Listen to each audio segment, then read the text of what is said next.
Good morning, everyone. Welcome to Asia Healthcare 2021 with the theme Transformation and Possibilities. This four-day event is led by RHTLaw Asia's Healthcare and Life Sciences Industry Group, starting today, 27th April, until Friday, 30th of April. Within these 4 days, our expert panels will dive deep into the many important transformation and growth opportunities in the Asian healthcare arena. It will cover the following key topics. Number 1, future of healthcare investment landscape in Asia. 2, healthcare landscape in Asia. 3, supply chain in a new normal. 4, healthcare facilities and infrastructure of the future, issues and opportunities. But before we begin, I would like to highlight a couple of housekeeping points. Firstly, please note that this event will be recorded. Secondly, please ensure that your microphones are switched off. Thirdly, you may send questions and participate in the conversation via the chat window on your screen. If you wish to remain anonymous, address your questions to the event admin. Fourthly, as you all know, this event is over 4 days. We encourage you to join all the sessions until Friday, 30th April. Fifthly, if you encounter any technical issues logging in and you are on VPN, please turn it off. If you continue to experience technical difficulty, please email us at techsupport@faberimage.com. Finally, before we start our session today, on behalf of RHTLaw Asia Healthcare and Life Sciences Industry Group, I would like to thank all our speakers and participants for your support and for your time. To open today's session, I would like now to call on our very own Mr. Erwan Bar. Erwan is the head of RHTLaw Asia's Healthcare and Life Sciences Industry Group and the co-head of our corporate and capital markets practice.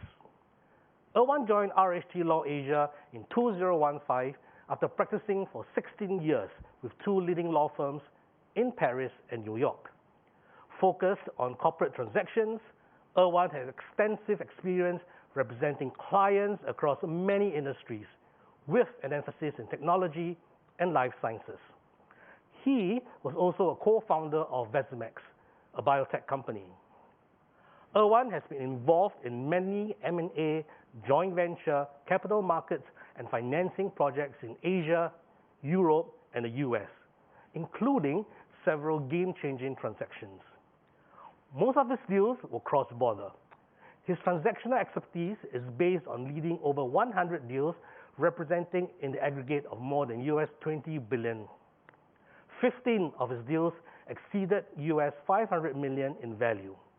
He has also represented clients in other industries, including aerospace, real estate, hospitality, and energy.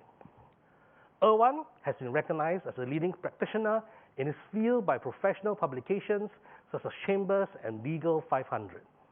And he is regularly invited as a guest speaker at numerous industry conferences in Asia and in Europe. Erwan is also recognized as a recommended practitioner in the 2021 edition of Who's Legal in Healthcare. Erwan, please. Good morning, and thank you to all of you for being with us today. Every year, our firm organizes an event on healthcare and life sciences in Singapore. Last year, we missed it due to COVID, but this year, we are meeting mostly online to reflect on ongoing trends and decide what should be our focus for action in 2021 and beyond. Healthcare is hardly a novel topic. Singapore identified it over 10 years ago as a key growth engine.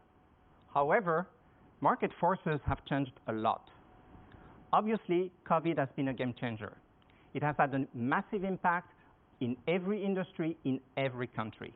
A year ago, after China, the focus was on Europe, with countries facing serious hospital capacity issues. Later in the year, New York was shut down by the virus. And today, India is fighting with a new wave and new variants. Some industries like hospitality, airlines, food and beverage are struggling. All the transactions we had for hospitality a year ago were abandoned. At the other end of the spectrum, the digital economy has experienced a fantastic growth in 2020. For obvious reasons, healthcare was at the center of the storm. But healthcare and life sciences are not an homogeneous group, and various segments of the industries were differently impacted. A hospital in Thailand, delivering mostly care to foreigners, had to reinvent itself because of patients being unable to fly in. On the contrary, a startup facilitating virtual clinical trials has seen demand surge at a time when conducting clinical trials in real life became challenging, if not completely impossible. This said, if we try to explain the outlook for 2021 for healthcare only with COVID in mind, I think we would miss the point. Many other trends are at work, most of which pre-existed COVID. Some of these trends have been exacerbated by COVID, others not. Let me name a few. New technologies. They are being developed every day, and one recent example is the very vaccine against COVID, which was developed in less than a year. New market needs are emerging as the middle-class population in Asia-Pacific and Southeast Asia in particular is growing. The cost of healthcare, which has become more and more of a concern, which is why we need to move from healthcare to health. And trade. Trade is being disrupted, in particular between China and the US, which impacts supply chains. And talking about China, China has become a major player in the industry, not only regionally, but increasingly globally. All these disruptions create opportunities and threats that your business have to deal with. And this is what this event is about. Identifying and discussing the main trends, how they impact the various segments of the industry. How can you best adapt to these trends to be in a good position to seize opportunities? This is what it is about. So today, we will discuss economy and investments. We will first have a presentation that will introduce the lay of the land, and I will then moderate a panel on the future of healthcare investments in Asia. What are the segments of the industry that present the best investment opportunities? What type of investments are possible? Tomorrow, my partner Rizwi Woon will moderate a discussion on digital health in Asia. This is certainly the most important trend of the past few years. How can we improve health with data-driven tools?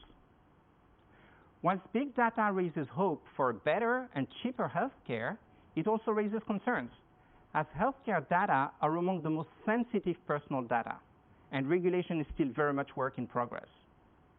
How can we overcome these challenges? How can we make this work from a public health standpoint, but also from the business point of view? This is the question we'll deal with.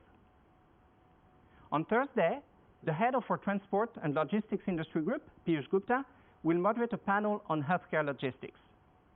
Healthcare logistics is often overlooked, and we have invited seasoned professionals to discuss this with us. The current pandemic has shown that delivering a vaccine at very low temperature can be a challenge in many places, and that logistics is of strategic importance, as many countries have realized that relying on imports may not be the most resilient option. This should be an interesting discussion.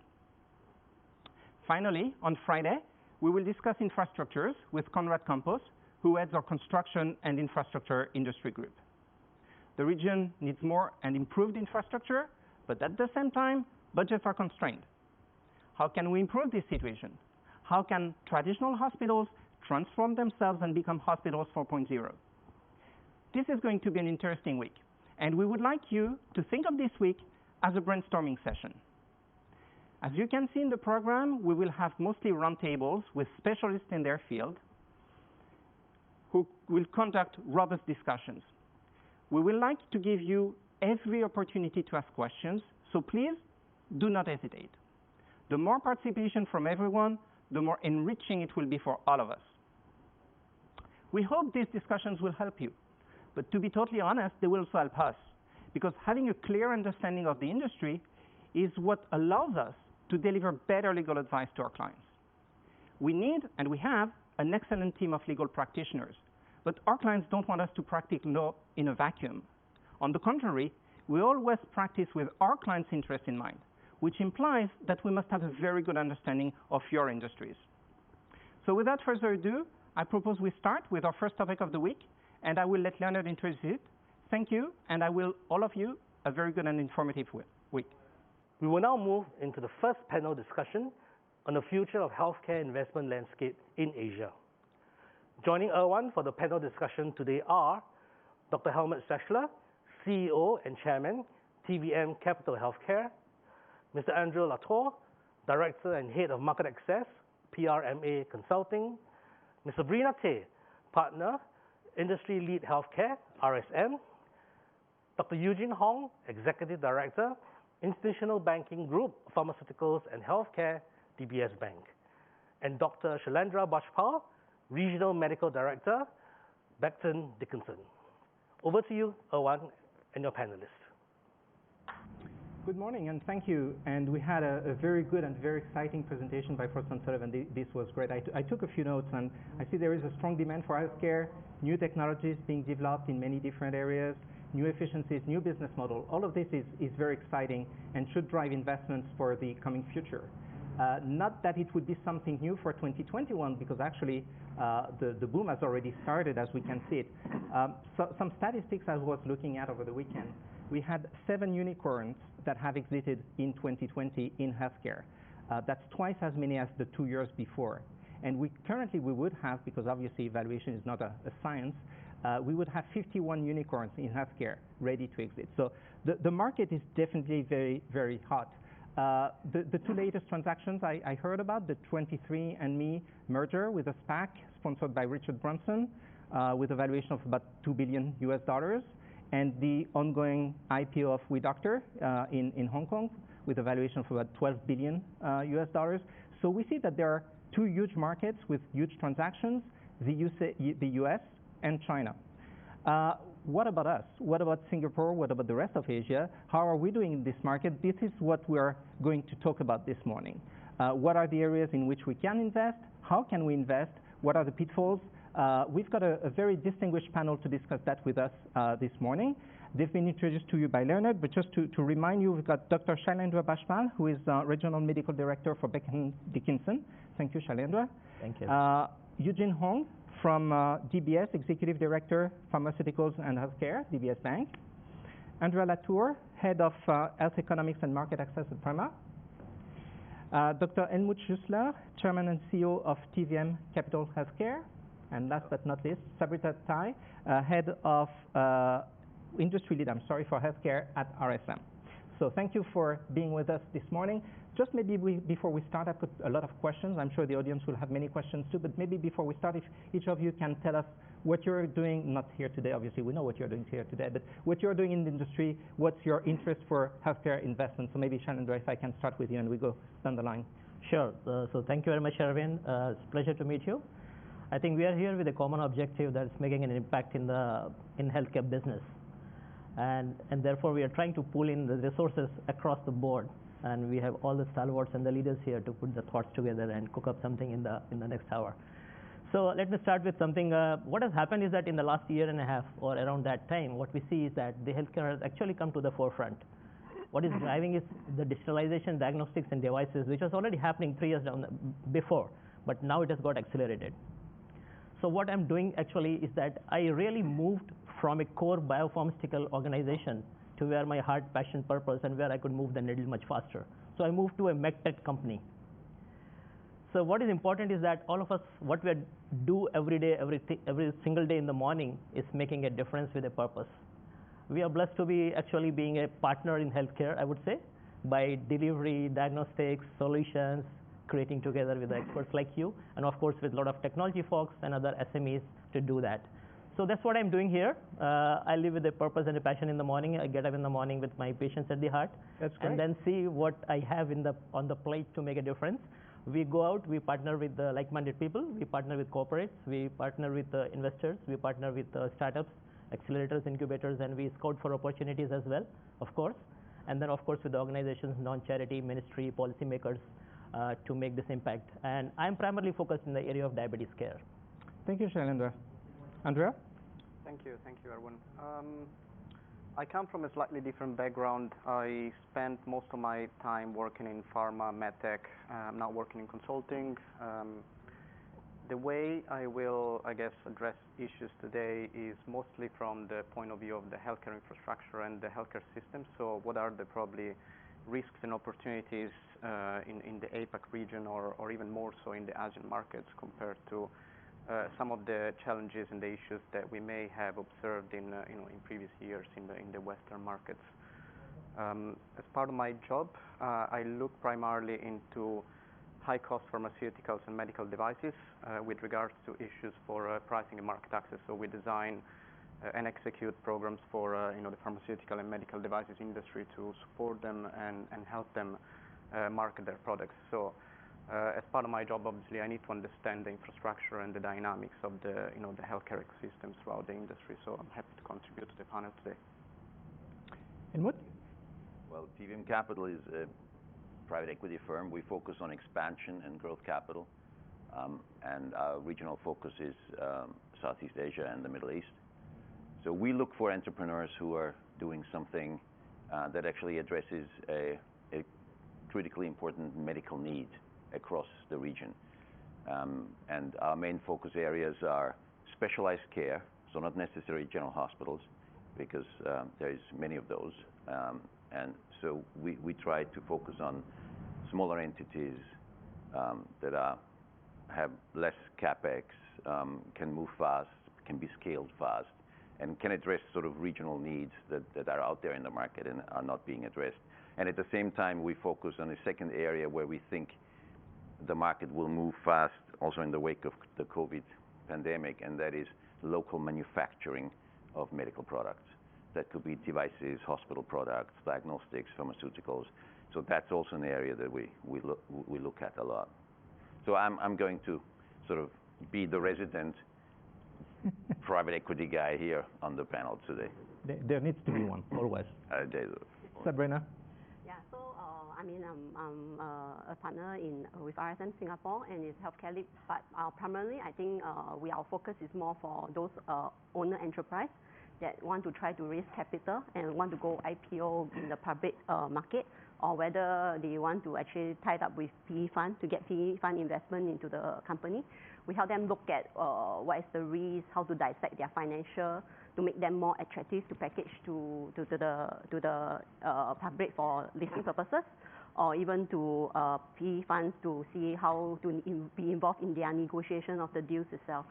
So primarily, I guess our sector is more for the SME market that is actually trying to grow bigger and expand overseas. Yeah, thanks. Eugene? Hi, good morning. So I work for DBS, and DBS, it's a bank in Singapore for the regional listeners of this panel. So we are basically, DBS has started a healthcare franchise about 5 years ago. So what do I actually do is actually the normal banking stuff, the boring banking stuff, which is the transactions, the loans, the payment services. So these are the normal banking stuff that we do for our clients, but they are generally the big corporate customers, all the way down to the SME clients. But because of that, we have forged deep relationships with some of these clients, and that we have got that network of that whole ecosystem out there. So what the other parts of the thing that I do, it's also the investment banking part, which is to help some of the SME clients or startups raise capital, raise equity. And that's part of the whole orchestrating and participating in the whole ecosystem to ensure that there is enough financing for startups to actually grow. So that's basically what I do.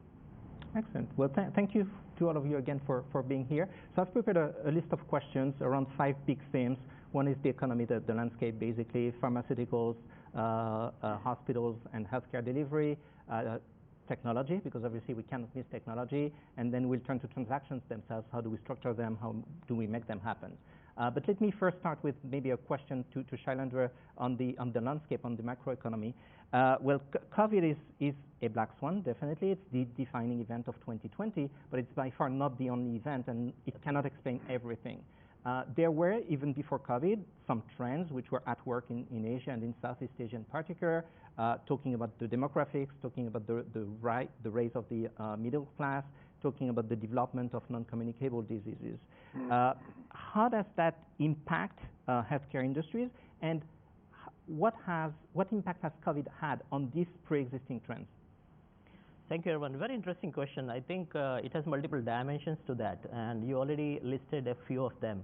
So demographics, if you look into that, I think there are a few things to notice. One is that there have been longevity has increased in most parts of the world, in this part of the world. So people are living longer. That's what is happening. So stretching it. What is happening on the NCD side? They are actually there is kind of blown up a lot because of the urbanization, rapid globalization, those economic spurts in different markets and pockets. Vietnam, for example, Indonesia, another one. So what is happening is that there have been a rapid globalization, urbanization, and that brings in a plethora of the NCDs. There's a strong correlation as it is. And then people are having the problems and the disorders much earlier, living longer, and therefore more likely to have complications. And therefore, what is happening across the value chain, there is a huge disease burden, which is happening beyond diagnosis with comorbidities, complications, and that's becoming a big of a problem for the payers, whether it's out of pocket or for the formal payer system. That's one. Second is there has been more health awareness for sure, especially COVID has accelerated that. Third is that people have more disposable income. So people were actually spending only on disease management. Now they are spending on health management. Health and wellness is booming as well. And of course, COVID has accelerated that. Even if you normalize for COVID, it was already happening. So those are some of the pointers, I would say. And then with the advent of the tertiary care centers, so what is happening is that the healthcare system is actually going both deep and wide.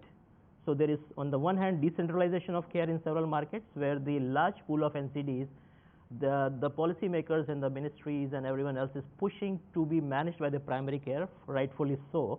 So they are diagnosed early, picked up early, and they can be managed at the primary care level, but also at the tertiary care centers. And of course, this also means that we want to offload the tertiary care centers for more complicated problems.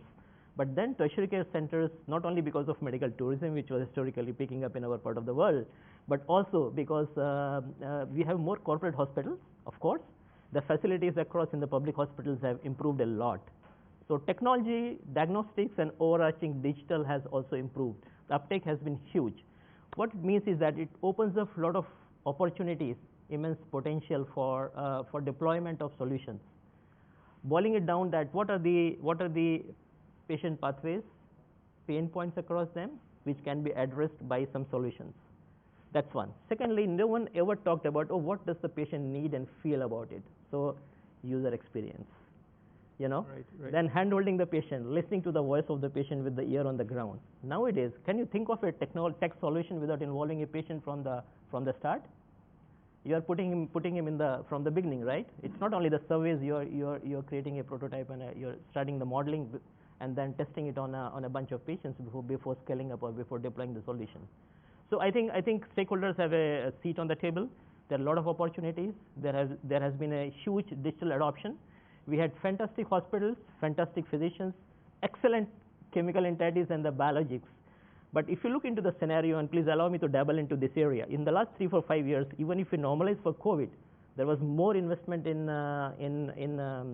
medtech devices over the biotech and health tech overall. That tells it a bit of it. And if you cut it down to biotech versus the medtech, I think the growth of the medtech in our part of the world, even in our part of the world, is almost as twice to the and I stand corrected, than the biotech on that. So that tells it all. Now, the last piece, Erwan, what I look at is that you don't really have to be a rocket scientist to do that. Sometimes the opportunity, as we briefly asked about, and I am so happy to hear that we are getting down to the level of the SMEs and trying to lubricate the system with some resources and money with the fundraising. That's very important. I think there is a huge potential and a gap of bringing the ideas, concept, and the prototypes together to create more integrated solutions, which can come together and impact the public health and the population health and command a fair value. Right. Yeah, I leave it that. Yep. I will skip a question just to come back to what you said, and I will come to a question for Andrea just after that. But we hear a lot about patient involvement in order to prevent the recurrence and the occurrence of NCDs. Yes. And you mentioned that briefly. My question is, does it really work? Because oftentimes you hear about nudging, about things. It seems to be an area that is nice, that is being tested, but I had my doubts whether there was actually a business model around that. And then when I look at the We Doctor prospectus, I see that 60% of revenue is about, how do they call it, healthcare maintenance, as opposed to medical services. So does that work, and how can you involve patients in this? Yeah, I think what has happened is that we always had patients. We were not listening to them. We were trying to give it a top-down approach to them, what we think is the right from the ivory towers of evidence and opinion, and deploying these standards of care and all, and the patient has to accept it. So putting the putting the solutions on the shelf, and you have 3 options. So what do you want to pick up? Now what has happened is that in the last several years, I see that the patient's voice has been becoming more important. We are having more patient ad boards. We are involving them. There's a lot of social media listening which is happening. There is also a lot of bottoms-up approach where we actually reach out to patient and listen to them, that what are their needs. Even if it could be as simple as that, I need a insulin pen with a window which has a lens so that it's easy for me to read. I need a pen or something which needs a lesser force to inject my insulin because I have arthritis or whatever, or old age. Everyone gets it after a while. So what is happening is that now people are understanding more and more about it, and it's a big part of this is about business innovation and everything else. But more than that, I think today we cannot live without improving the patient experience. Number one. Number two, I would still say that it is in infancy. I would say we are still there's a lot to go. There's a lot to go. It is not being done at the level where it should be. I think there is a scope for involving the patient pretty much early, right from discovery to development and to deployment. And of course, they should have a voice also, which should form a part of the payer value proposition, by the way. I firmly believe that.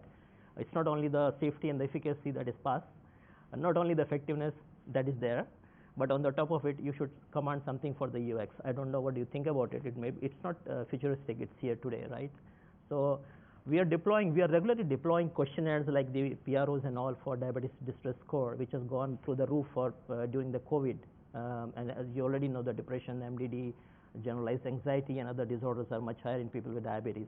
Have impacted. So there is a medicine, there is a device, there is a physician, and you have a very basic nimble ecosystem, historical legacy one for 1,000 years, and then you're deploying it. But are you treating the disease or are you treating the patient? I think there's a huge area. So sometimes I'm even provocative. I say that I sometimes feel a little guilty of calling myself a healthcare practitioner. I'm a disease care practitioner. So we have to transform to that mindset. We really need to involve and listen to the patient and handhold and do that. So my plan is to invite patients to my ad board, come what may, even if there are physicians and other SCPs there. Empower them. And another aspect which is related to that, and maybe that would be a question for you, Andrea, is the shift from the product-oriented or volume-based service to an outcome-based service. Because obviously you've got the budget issues. I mean, the more you treat people, there is these demographics, more and more needs, but you've got budget constraints as well. We're seeing in the US, in Europe, the shift, which is a tectonic shift between volume-based and outcome-based. How is it here in Asia? Are we already to outcome-based, or is it still volume-based? How is it happening? Interesting. We've touched on so many different things, and I have so many different opinions on these things. But specifically for, I think, volume-based versus outcome-based, I think we can probably targeting from a couple of different point of views. To my knowledge, there's I guess, performance-based schemes with regards to delivering services at the hospital level, and in the way hospitals are then remunerated for those services. Historically, services has been, I think, as you mentioned, on a fee-for-service Right. manner. Particularly, some of these shifts has been observed in the US. I think about now, I must have read somewhere about between 45 to 50% of the providers now use an outcome-based model. The way it works is, can be a lot of different ways, but ultimately is providing incentives for organizations that deliver high-quality care to patients, generally via measurable systems, basically. They've done it in Asia to a degree. To my knowledge, they've done it in Japan, Korea, and Taiwan. I don't think there's many performance-based incentives with regards to care in ASEAN markets. It worked pretty well, I think, in Japan, Korea, and Taiwan, as long as there is a solid infrastructure. This is one of the the things where it's very easy to get in the system, right? Where, for example, was it in Taiwan, I think, they've developed this scheme where they were tracking patients with different mechanisms for stroke, I think, remunerating organizations, for example, that were delivering, they were admitting only certain patients with severe strokes, but then the rest would have been treated as outpatient, but still delivering the same level of care. And I think then some of the doctors started to sort of pick and choose patients that obviously would have had the best outcomes to then get the best rewards for themselves. So that it's one of the systems that is very easy to game, and I think that's probably the reason why the uptake in certain ASEAN markets has been lower. But then on the other hand, I think your question may have been broader to outcome-based scheme even beyond the delivery of sort of hospital-level services, and that's actually very close to some of the key pillars of my work. For example, and this goes back to the prior, I guess, 5 minutes of the conversation as well, with regards to technologies have become really high cost, particularly in certain disease areas like oncology, and then there's the growing non-communicable diseases in everywhere, but more recently in Asia there's the aging population and so on. I think we'll discuss some of that. But the way what happens with this is obviously issues with regards to affordability in these markets, particularly in Asian, and the way some of these have been tackled in the more regulated markets like Singapore more recently, but previously in Korea quite a lot, in Taiwan, in Australia for sure. Is developing outcome-based schemes for market entry and market reimbursement of high-cost pharmaceuticals. For example, I do a lot of work in oncology, and I think in Korea about 65, 70% of oncology drugs have been marketed in the last 4 years or 5 years, only based on this type of scheme. Although most of them have not necessarily been outcome-based. There's been a lot of financial risk share arrangements with the government, but the talk has been more recently about outcome-based scheme and managed entry for these type of drugs because of the affordability. I'm sure we'll talk about it a little bit more later, but there's this concept of a sandwich class in ASEAN markets where there's some government support for the sort of the low-income population, and there's obviously the high net worth individuals that are somehow able to afford high level of healthcare and high level of high cost pharmaceuticals, and there's this growing middle class that has a bit more access to private insurance and so on, but effectively there is very limited affordability for healthcare for this middle class because there's no government support, but they don't have enough money to afford them out of pocket. So, but that leads us exactly to my next question, which I wanted to ask you, which is, with this growing need, I mean, clearly outcome-based is one way to improve the return on your investment in healthcare, but there is more and more needs in the region, and I mean, countries are spending more and more, but you struggle to spend more and more. How can you make it more efficient? That's the first part of the question, which I would like you to look at. And the second part is, has COVID had an impact on the healthcare financing system in Asia? It's $1 million question. I guess the first part is the $1 million question. How can they optimize and their delivery system and their infrastructure? It's I think obviously the way it's worked so far, with regards to how Asia has evolved in the last 10 or 15 years, they've obviously looked at healthcare infrastructure of the more well-developed Western markets, and I think some markets have done it pretty well. issues in, again, the ASEAN markets are really complex, not just with regards to healthcare, but, general funding, infrastructure, government support, and all the rest.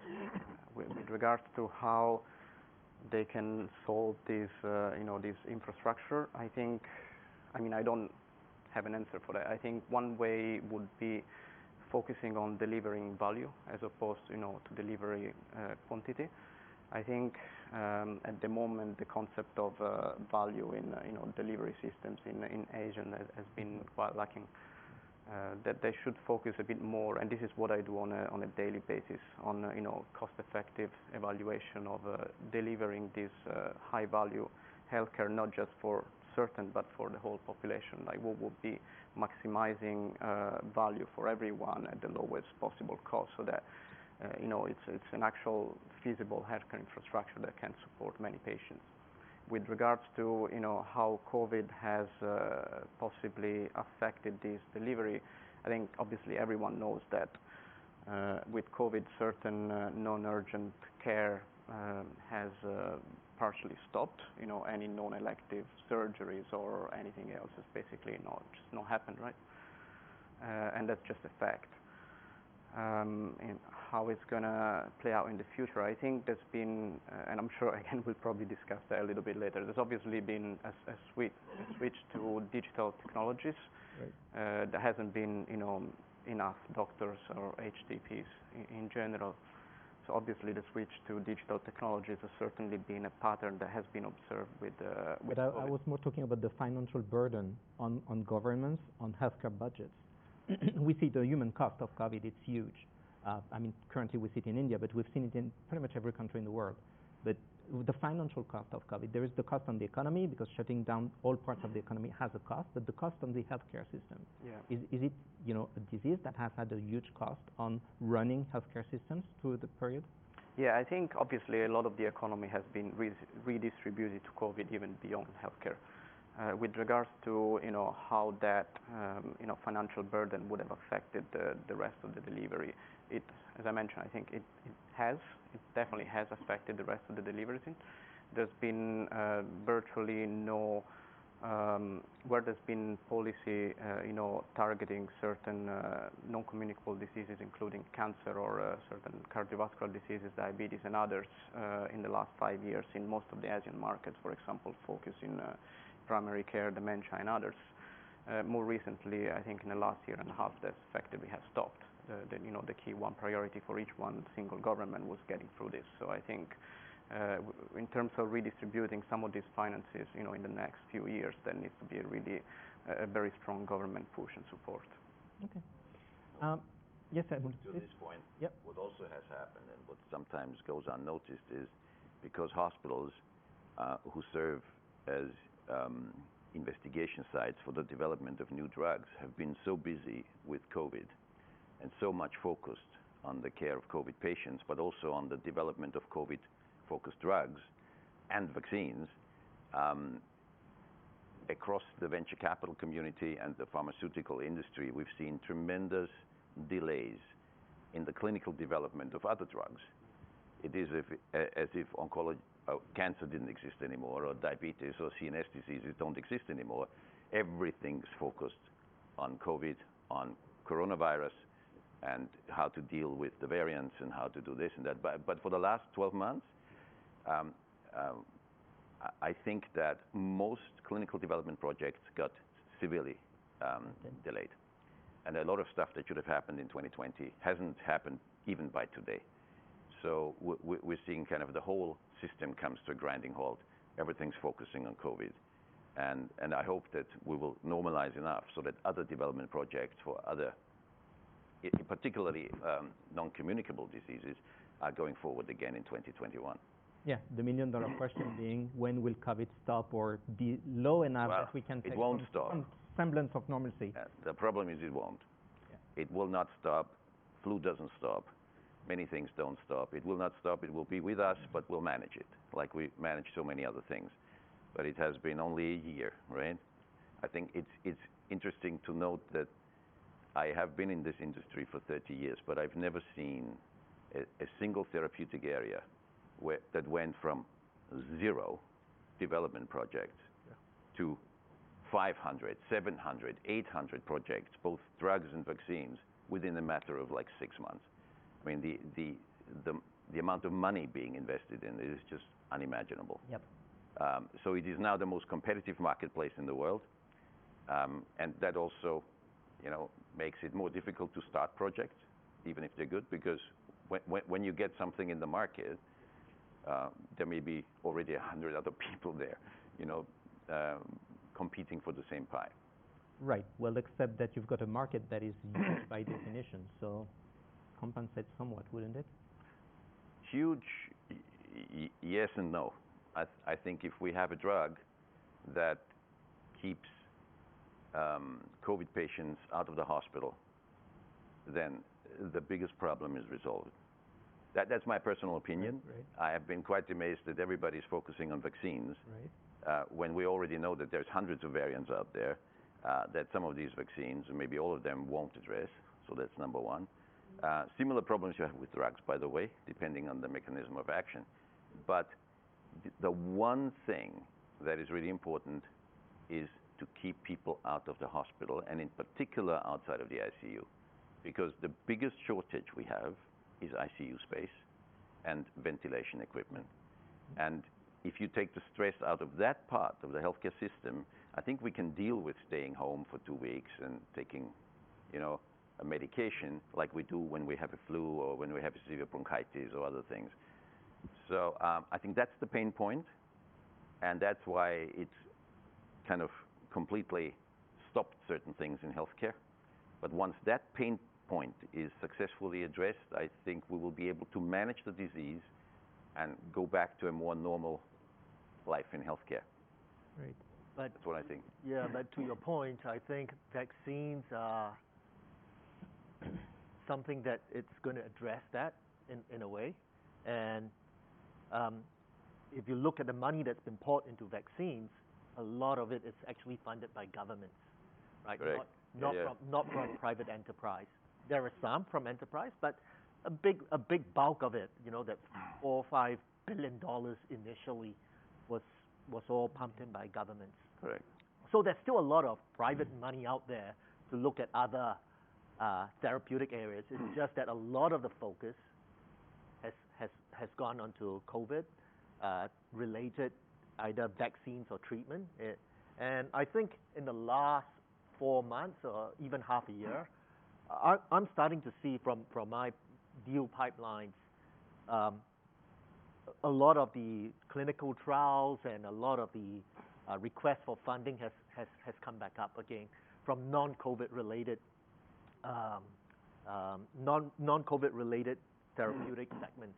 Yeah. So we're seeing a lot of these. It's come back, and the other thing is it's also driven a lot of how clinical trials are being done as well. So maybe we can talk about that a bit later. But the whole COVID thing has changed all that, and it took people a while to figure out, and that 6 months, how do we carry on with these trials, which was what people were trying to figure out, rather than taking a step backwards and we can't do anything else. So it took them a while to make sure that all the trials are done within the standards that are required, and to get FDA's approval in saying that, okay, I'm agreeable to you taking all these bloods, not from a centrals, not from the hospitals, but from the homes. I'm agreeable to that. So all these took a little bit of time to sort out, and I think you would be happy to know that it's come back up, not quite where it should be, but it's come back up. Well, I hope it continues. Yeah, I mean, for a consumer, if I'm coming from a consumer angle itself, I really hope that the way this COVID situation, drives the clinical trial to be faster, then it will be more preventive healthcare type than reactive. The COVID has caused us to, because there's COVID, that's why we need to have a vaccine to cure COVID. But why the healthcare landscape shouldn't it be more preventive? That means when the health conditions exist, And before the onset of the health condition, there's already a solution for it, or diagnostic for it itself. I guess it will be interesting to see how the healthcare evolves to that area, instead of just, treating a illness because there's a illness itself. But it's more of preventing it will be a better place for us. Yeah. Just coming back about the trend about drugs and medicine, you mentioned earlier that you were investing into new drugs, into areas, therapeutic areas, which makes sense. We're seeing a lot of precision medicine, particularly in Europe, in the US. I don't know if it happens here. What's the market here for here being Asia for precision medicine? Is it an area that is investable? Is there a demand for these drugs, or is it something that is not really developed here? Well, I think you talked a little bit about this. What's generally referred to as precision medicines are highly targeted medicines, very often antibodies, etc. These are very not difficult, but difficult, elaborate, and expensive to make. Mm-hmm. And I think there is demand. There's huge demand for them, but there is a big hurdle of financeability in the healthcare system. And that's true, by the way, also for lots of countries in the world, even in the US. But it's much more so true in the ASEAN sort of economies, where managing healthcare costs on the part of the government is key, because we don't have a lot of private insurance around this area. We don't have mandatory government-led or paid insurance systems like we have in the US, like we have in Europe, in most countries. So most people have to pay out of pocket. And paying $20,000 for an oncology treatment is, I mean, honestly, for 99% of the people, is not an option. So I think it will take some time, and it will take the development of state-funded or private insurance in these countries to drive this type of class of medicines into the market, I believe. Without that, not much hope. Okay. And for drugs generally, for healthcare generally, for the innovations that have been made, Singapore has invested a lot of money for the past 15, 20 years in research, in attracting big pharmas into the country to get know-how and so on. Do you see at this point biotech companies that have come to the point of being investable companies that are being successful, not only in Singapore, obviously, because you're looking at the global market? Do you see this effort to the point where it becomes really investable businesses? Yeah, well, I was lucky enough to be involved in sort of the translation of Singaporean science into commercial entities, even as long as 20 years ago or so. Yeah. When we came here with delegations from Europe and the US of scientists, and we sat down with people in the research institutes, and we discussed certain development projects. I think Singapore has come a long way in that. I think the investment that Singapore particularly made in the development of the life science industry, I think in the next 20 years will result in a lot of Singaporean homegrown biotech and life sciences projects and companies that have a chance to succeed in the international market. We have to realize any such development always takes 20, 40, 50 years to come to fruition. There was no expectation that this would be done in 10 years, because you need a vibrant scientific community. You need hundreds and thousands of researchers, of physicians, to work together, medical centers, researchers in biology, in chemistry. And in the end, you need a homegrown industry, somebody who takes up all these people, who employs them. And then at some point, some people will start a company here, will start a company there. There is patents being made, and somebody will license them out. And it takes a long time. We've seen this in all the countries, even in Europe. I've been working in Germany for 20 years, and at some point Germany decided, hey, we want to be one of the leaders in biotech or life sciences in Europe. It was a 10-year project, but they got up there at some point.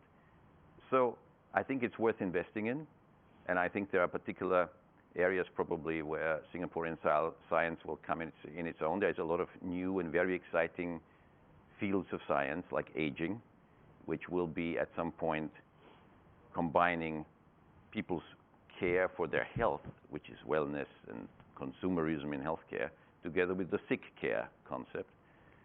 There is the microbiome, which is rising to prominence nowadays, gut bacteria and what they do and how important they are in maintaining health and wellness. So there's a lot of new areas where I believe Singaporean science or Asian science could focus that are actually pretty new and very exciting and where there's a lot to do. So, I mean, we could talk about this for hours, but it's a very exciting topic. Okay. Well, to continue on this topic, we're seeing also a lot of shortages or drawbacks or issues in Europe, in the US about healthcare, the cost of healthcare, which is dramatically high for a result that is not comparable. Are there solutions that we can export out of Singapore, out of Southeast Asia? You mentioned one about aging. But are there more where we could say that the market is not here, we're creating the product or the solution here, but we are going to solve issues from the West? Whereas, you know, as a contrary to what has happened historically, which was drugs developed in the West and being exported to Southeast Asia. Well, I have actually moved and spent a lot of time in Singapore and in Southeast Asia. And the reason for that is when we invest in healthcare services, as well as I said before, manufacturing of devices and drugs, etc., we think that indigenous science and medical technology in Asia will be very strong in the next 20 years, will contribute a lot to the development of the healthcare sector across the world. So the old days where everything innovative and new came from the West into the East, I think are basically over. The world is now really flat. It's much flatter than it ever was. So I expect that in the next 10, 20 years, we'll be seeing a lot of product, but maybe even more importantly, a lot of service business models that address markets in Asia with very low price points and still make money. So there is certain business models, and we've seen them in China, we've seen them in India, where you have low price point, and you still have to make a business out of it, and you have to have profits when you run a business. So those business models that have been honed in countries with low affordability, if applied successfully to the West at the required level of quality, could actually, in my mind, revolutionize Western healthcare.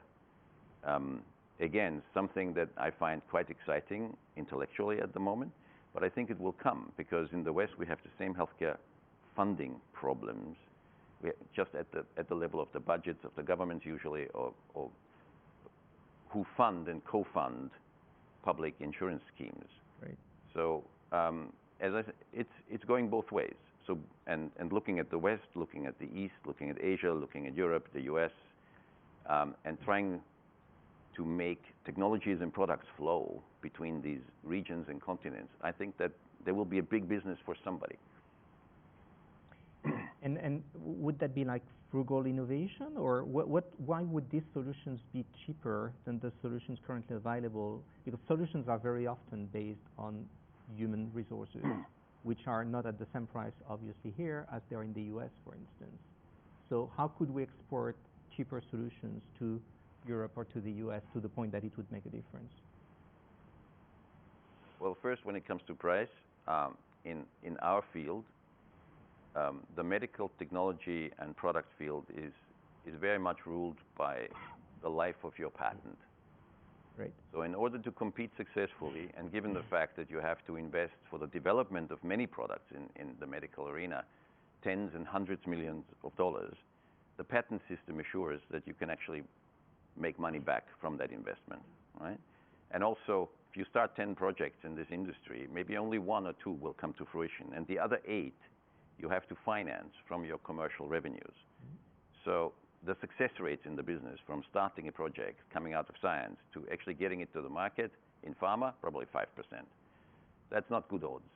So as the originator company, you put something in the market, you have to make money for some time. But when your patent runs out, what has developed in this industry in the last 50 years is the copycat solution. So if you have a patent on an oncology drug that is very successful, the day the patent runs out and expires, you will have 15 Me Too products in the market from the generics industry. And those will be usually priced at maybe 10 to 20% of the original drug. And so managing this transition is important. So just the lapse of time will actually make sure that what is paid for in the West at high prices today may be able to be available in 20 years from now or in 10 years from now around the world from the generics industry or the biostimulants industry, depending on what it is. And it's the other way round, it's the same thing. I don't think that there is a fundamental difference between what's being developed here to be introduced in the West or the other way around. It all depends. Does it work? Where are the patients? Who pays for it? Those are the questions that you ask yourself. Okay. Another source of cost, obviously, is the cost of healthcare, is the cost of hospitals and clinics. And there has been, and I'm sending this question to the five of you, we're seeing more and more home care, a trend trying to bring people from the hospital to home because obviously the cost is much less. And that is a trend that we're seeing around. Do you see this happening, and what impact does it have for businesses? You were talking about general hospitals before, and you said that you are not interested in investing in those, much more in specialist hospitals. Is that a trend? Is that what you're seeing on the market? Maybe Eugene, maybe you, Helmut? Yeah. So if you look at the cost of building hospitals, the infrastructure costs, it's tremendous, right? And a place like China, for example, culturally, people just go to a hospital, even for a common cold. Primary care is almost non-existent in China, right? So everybody, if you've got a cold, you see a neurosurgeon, it just doesn't make any sense, right? And so therefore, the efficiencies in healthcare is not exactly there.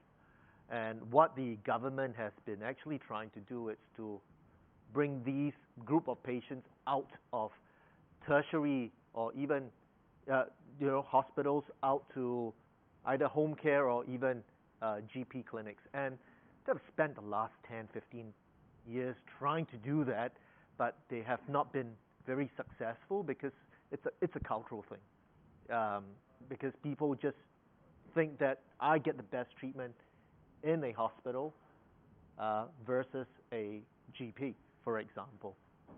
And without considering that they could get other infections in the hospital, for example, right? So I think that's something that they've tried really hard but have not been able to get around it. And they have looked at different models in Singapore. I mean, Singapore, on the other hand, you have like 75% of primary care is done by private GPs, while 75% of hospital admissions are actually done in a restructured government public hospitals. So they've tried ways of doing that and have not been very successful, but recently we've seen a shift in terms of telemedicine, teleconsultation, that people are a lot more willing to do that. And therefore, we're going to start seeing the we doctors, which you talked a little bit about, that people are going to start seeing consultation, telemedicine as an avenue to bring that away from the tertiary hospitals. In Singapore, for example, we are also starting to see a shift.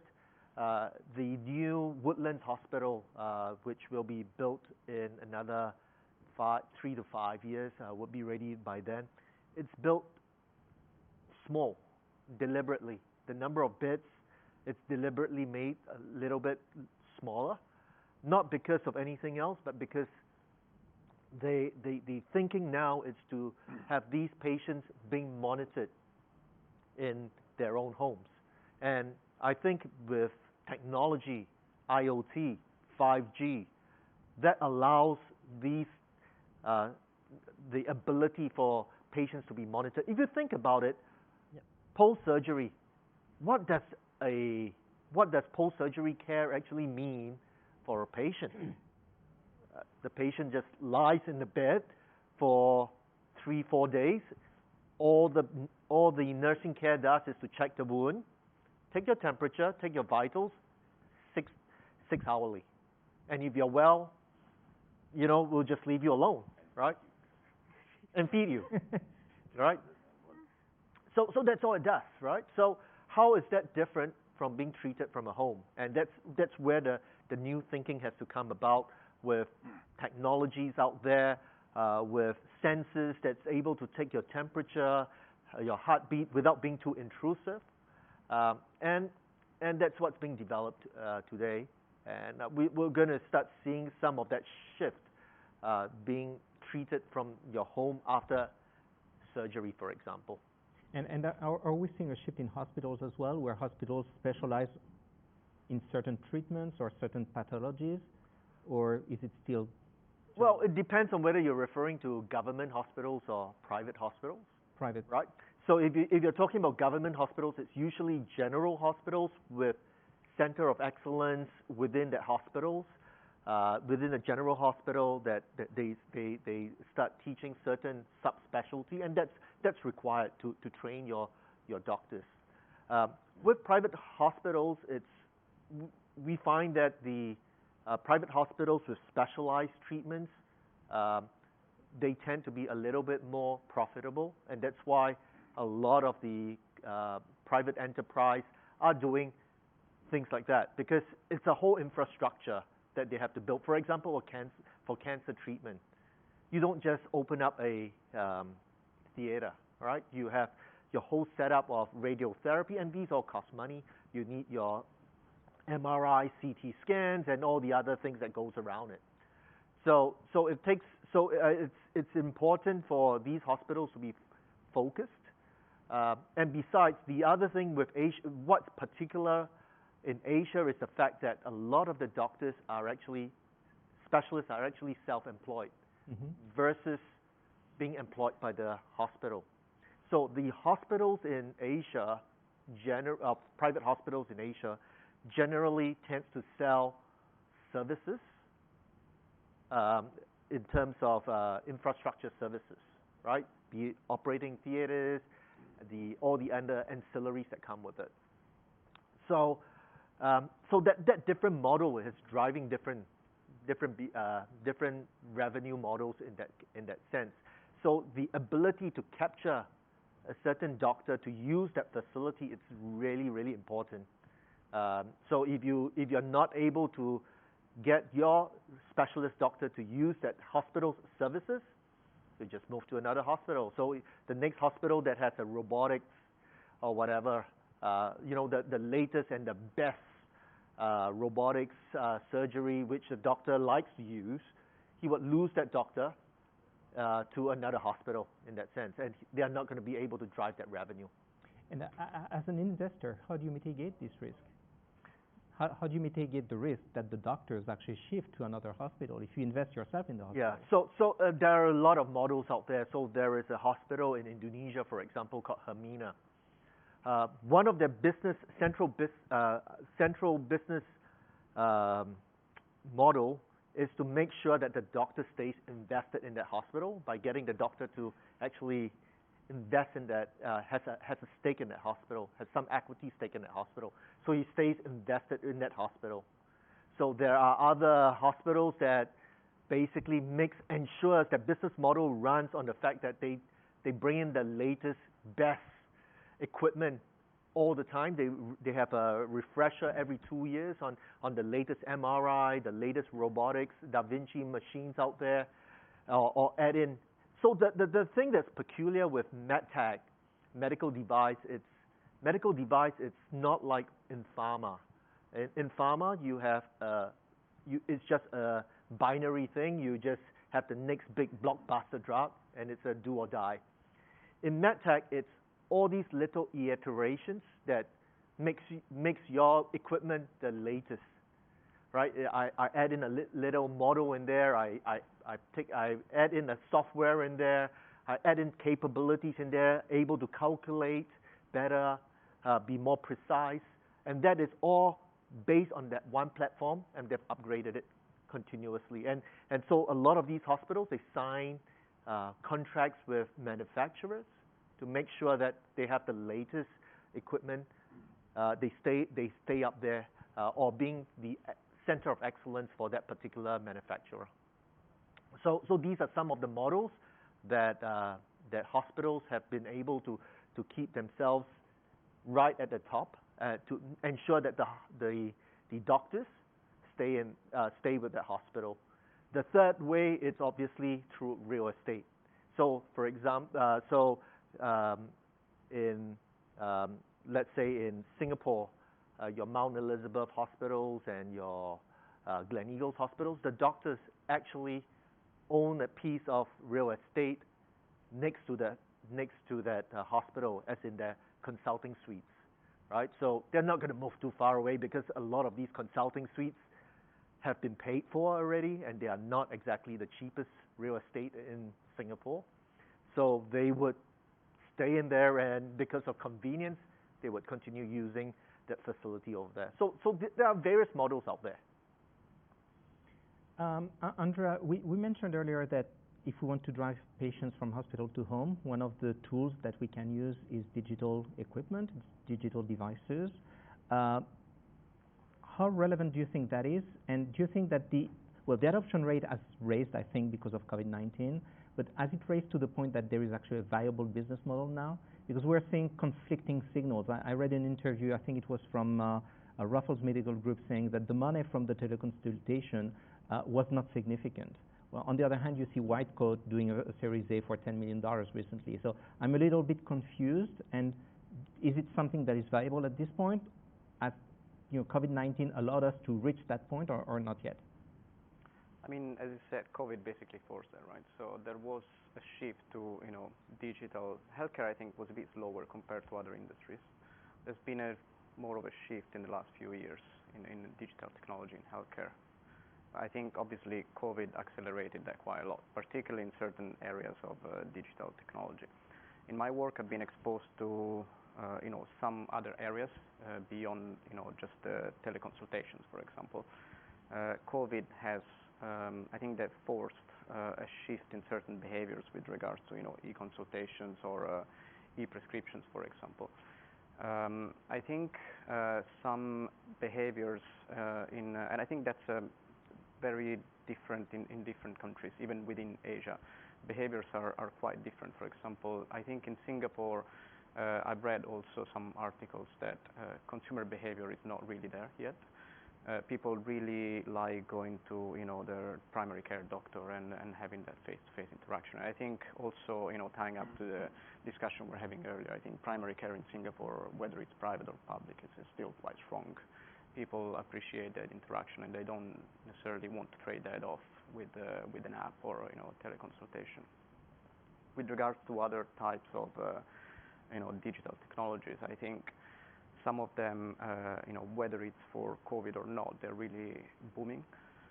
For example, they've been raised on 45-50% in terms of digital apps used between healthcare professionals just to communicate with each other, nothing related to patients, for example, and exchange information with each other, because there's issues with patient confidentiality and data, which is probably the highest regulated data in the world. So they had to develop a lot of like IT infrastructure to get around that. But as part of my work, for example, we do a lot of work with setting up healthcare infrastructure, IT infrastructure, registries to collect what is referred to as a big data.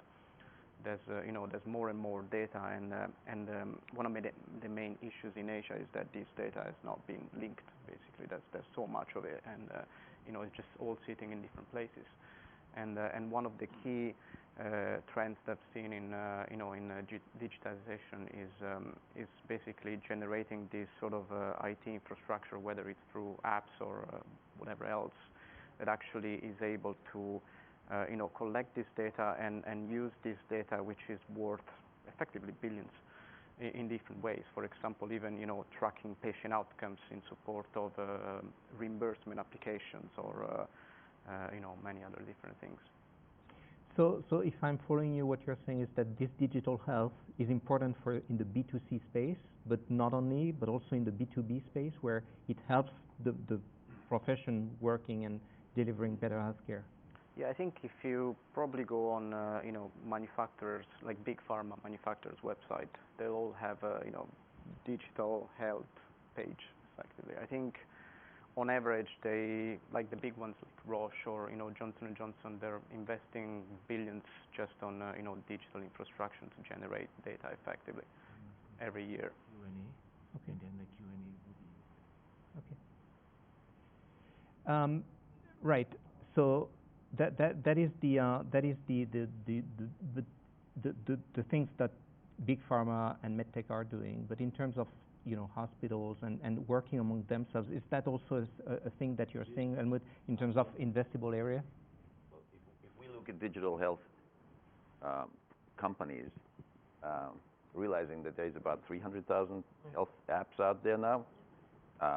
Well, if you look at that number, you know that most of them will actually never be big or anything, right? So you have to look, since we have no way of picking the winners among 1,000 digital health companies, we have to look for professional validation, I call it. So for us, for example, we would always have a priority for a digital health company that is a B2B solution, where professionals talk to professionals. For example, backward integration into the insurance system. How gets a treatment pre-approved? Then where does the patient go? Who schedules the patient's appointment? What happens when the doctor actually writes out an invoice? How is that invoice settled by the insurance company? How does the patient get his drugs from the pharmacy? All of that could be totally integrated on a digital platform and just run smoothly in the background, so that you as a patient, you don't have to run around and get a piece of paper and then copy it or scan it and send it to your insurance and have conversation.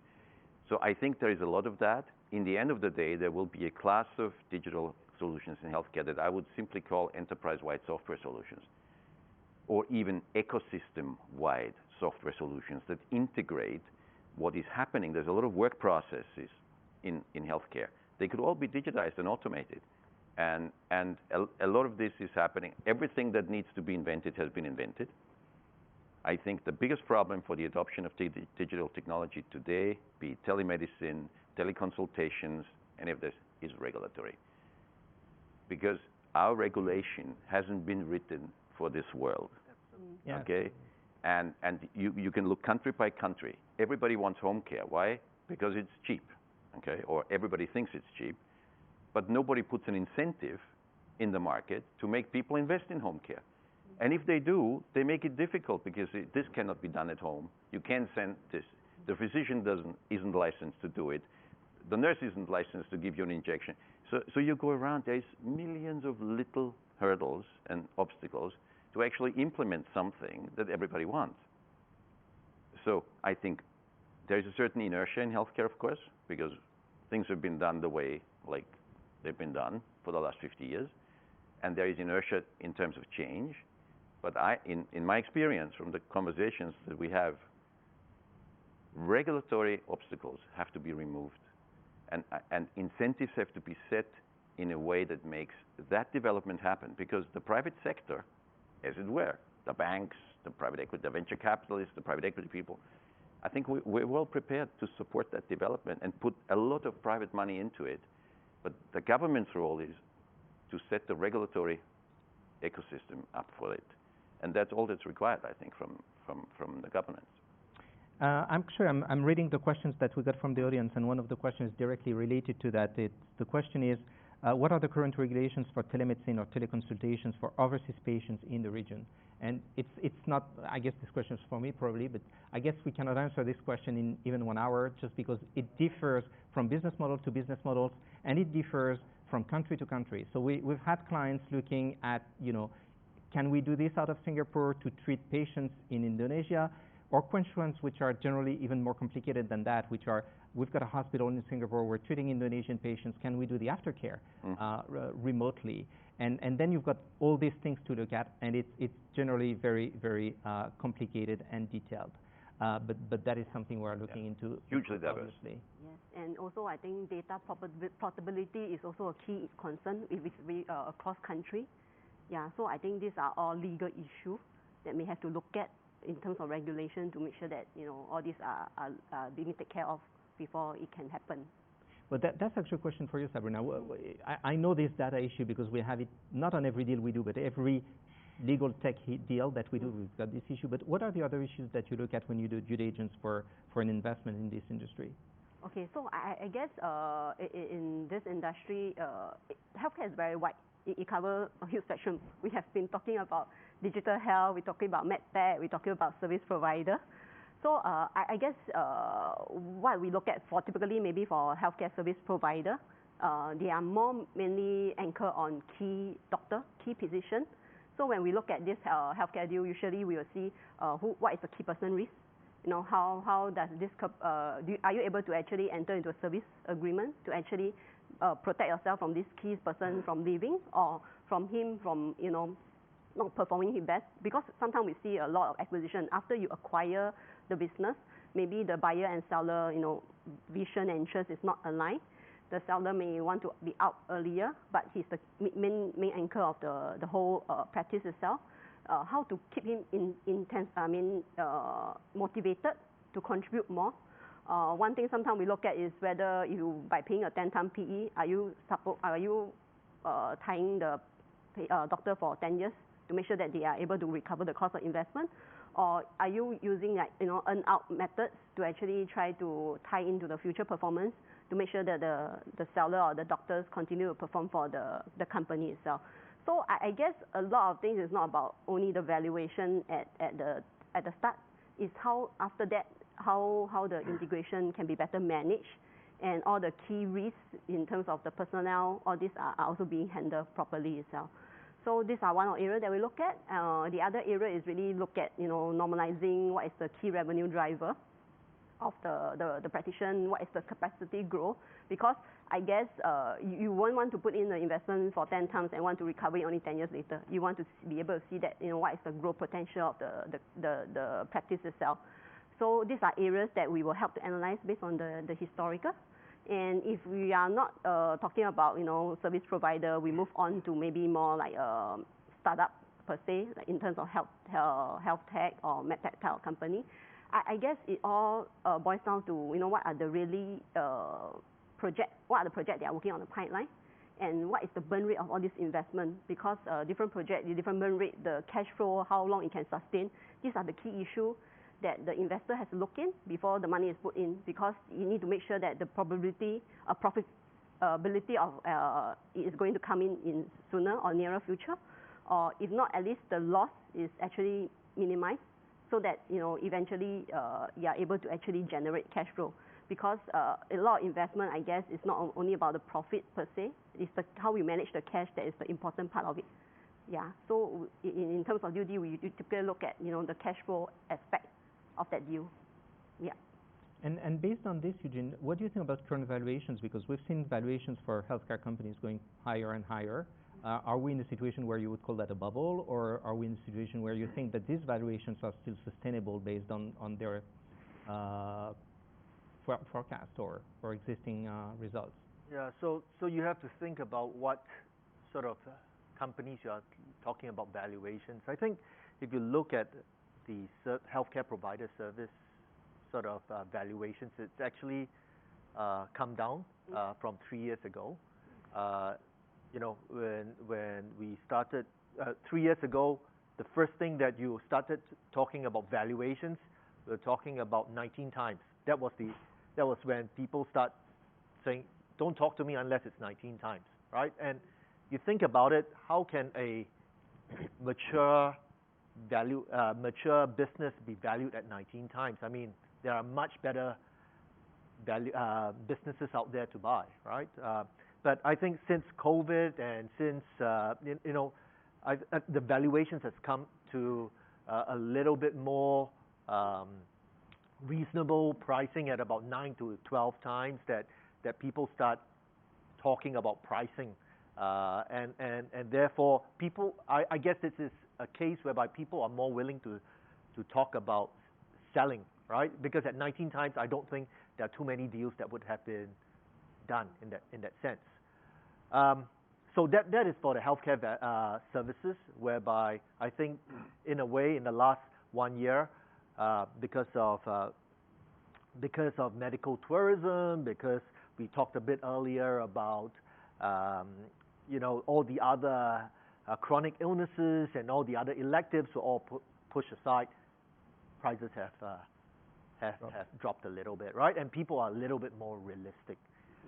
So that's where we're at for healthcare services. However, when you talk about health tech, what is the valuation? I think it's a little bit hard to talk about valuations in that sense, right?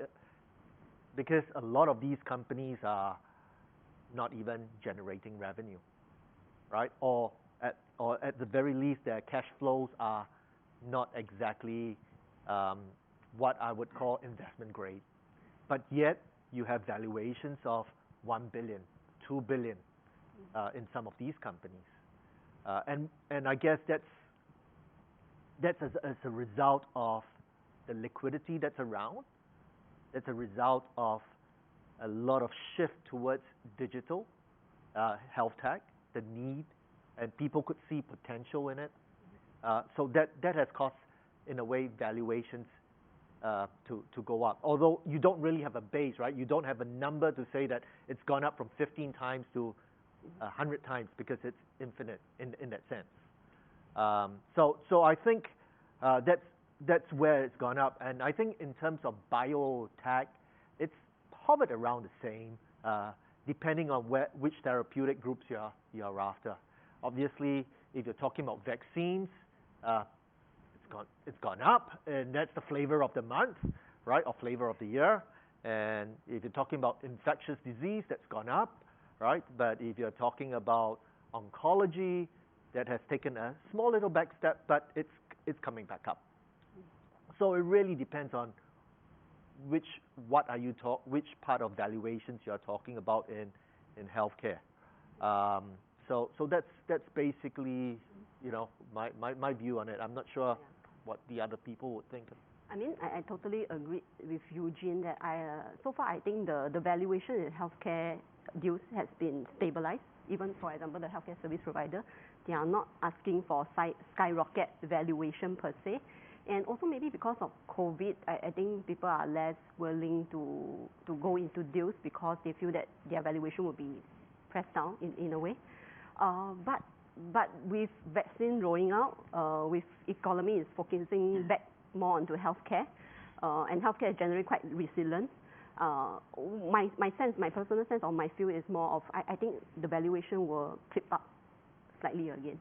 And with PE funds, overseas PE funds coming into Asia space to look at the healthcare company to be invested, the valuation, I guess it will go slightly up. Maybe not back to the 20 or 19 times PE per se, but it may hover around the second half of the mid-teens range per se. Yeah, so that's one view of what is going to be like. And I think what Eugene shared in the other type of related healthcare business, there's no magic formula. I guess it's really more of how much the investor is willing to pay for that investment. And it's really how, after that, the return is able to be generated to recover the cost. Yeah.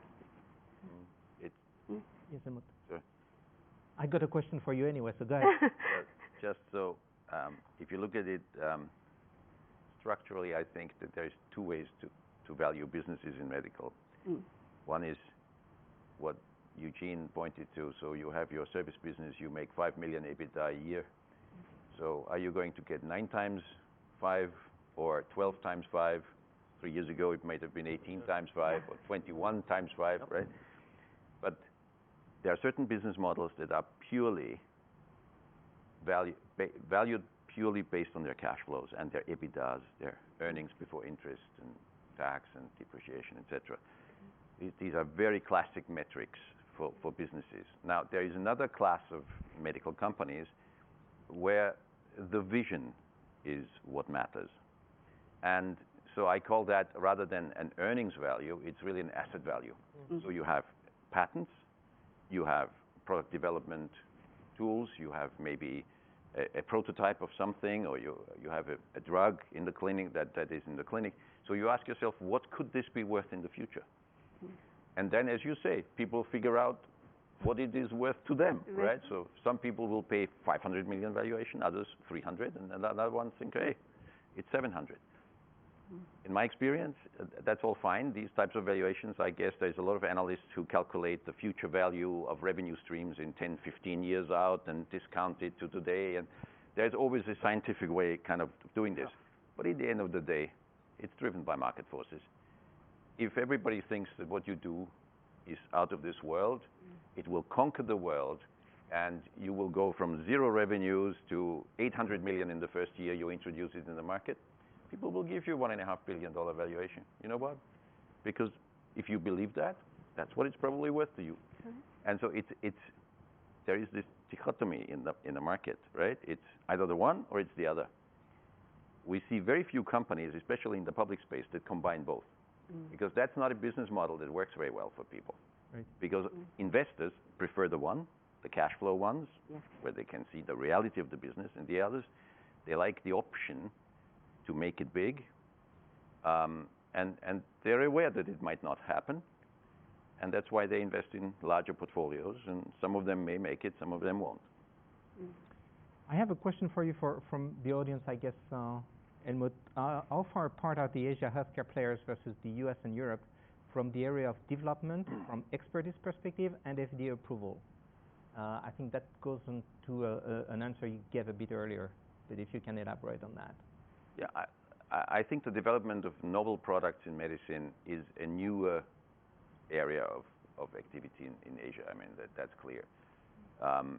We always asked ourselves, what's the right time for us to come to Asia when we expect that there will be a more explosive growth in the healthcare market? And that's true both for the product side, the device, the pharma side, as well as for the service side. And we moved 2 years ago and started building up our team and infrastructure, etc. So I personally believe, and we at TVM believe, that Asia has a great future in healthcare, in product development, and in service and infrastructure. And both these areas will be important and attractive for investment. That's our belief. This is why we're here, and raising money to invest here in the region. Okay. Actually, I would like to add to that. I think that Asia as a whole is catching up to US and Europe, especially when we are talking about China, right? China has been one of the world leaders in AI, has been one of the world leaders in immuno-oncology, and in fact, they have developed a lot of these novel products for healthcare in those two spaces. So I think that, and as China also starts to get on the big stage, harmonization of their trials, and international harmonization of what they're doing in their trials and things like that, clinical trials. I think that China is making leaps and bounds in a lot of in many of these in this therapeutic area. Also, on top of that, they have the liquidity to back it up. So in a lot of these, if you look at how they've been able to raise money through Hong Kong IPOs, Chapter 18A, they've been able to fund a lot of these as well, and that's further driven a lot of development in this space. So I think money, actually financing of all these projects actually drives it, which is what has driven projects in Europe and in the US. But if you look at the difference, if you look at the United States of America and Europe, and you compare it with China and Southeast Asia. Too far. But you see the parallel. The US is winning the life science game, by and large, in terms of numbers, importance, revenues, against Europe, because the access to financing of life science companies in the US is probably tenfold to what it is in Europe. And it's not just the brilliance of your science. It's not just the quality of the people. It's not just, I don't know. It is access to finance that drives industry. second to none and nothing. And I think you're absolutely right. I think the liquidity in China, because of the size of the market, the size of the country, will probably drive a similar development in the Asian sort of ecosystem. If China puts money towards life science development, they will be like the US in the West. And Southeast Asia, with the high diversity of countries, will be more like Europe. You know, I can already see it happen. It's slower, and the biggest problem will be access to capital. This is why, in my mind, developing Singapore as a regional hub for raising money for medical companies within Southeast Asia could be a very, very important strategy. One last question, because we're running late, but there is one topic which I cannot not talk about, aside from COVID, obviously. It's SPACs. We're seeing a lot of money in SPACs in the US. There are many SPACs being ventured into the healthcare space. So basically, if you're in the US, you want to sell or to merge with a SPAC. Do we see SPAC money coming here? I'm not asking if we see SPAC being grown here, but do we see SPAC money coming here for M&A in Southeast Asia? Eugene or Helmut or Sabrina? So there's a lot of money going to SPAC, but there are only that many assets out there, right? So most of the SPAC money is going into health tech. So I would imagine that when that all runs up and dries up in the U.S., certainly it would flow to Asia, Southeast Asia, and I've already had a few inquiries from the U.S. from some of these sponsors to say, hey, we are looking for assets. Can you help us look for, or do you happen to know of any of these assets that are in the range of about 200 million, 300 million to put up for acquisition? I guess if you were to look at Southeast Asia, there are not that many companies in the health tech space that are worth 200 or 300 million, or at least not quite there yet. They're probably edging there, but when you're looking at a 200 to 300 million space, I think that's just going to be only that many out there, which I would be able to show them, right? So I would say, yes, there would be money coming out of SPACs into Asia, but the assets that they want to acquire would not be as many as they would have liked. Having said that, I think we in Singapore, we are also exploring the possibility of SPACs on SGX, and it's only exploring at this point in time. And I think there is a need for that. What Helmut was talking earlier, that there needs to be access to financing, and SPACs actually provides that because it talks about future cash flows, right? A forecast versus a traditional IPO, which looks at historical and maybe 1 year in advance, right? So I think there is a need for that as we grow, as Asia matures, and I believe that there is definitely a need for that. I've been talking to a couple of bankers about SPACs in the U.S. because it's a U.S. phenomenon, basically. It's not done in London, and it's not done in Asia. And almost all of the SPACs that have been done, hundreds of them, have been targeting U.S. industry, right? Yeah. And only a relatively sort of a subsection of it is healthcare. And when it comes to healthcare, it's not hospitals, it's health tech companies, companies that have a growth model. So there are certain developments in the SPAC space, but now the number I heard is there is 450 or so of the SPACs that have been raised are out in the market looking for a merger, looking for targets. So that's a huge number. What will happen in the US? Prices will go up because everybody is running around and looking for the same kind of size of companies, right? And then you will have some very high profile ones like the 23andMe and Richard Branson and all that. What I hope is that Singapore, in terms of regulation, in terms of bank activity, will be able and willing to do the same thing, but it will be much smaller in my mind. Yeah.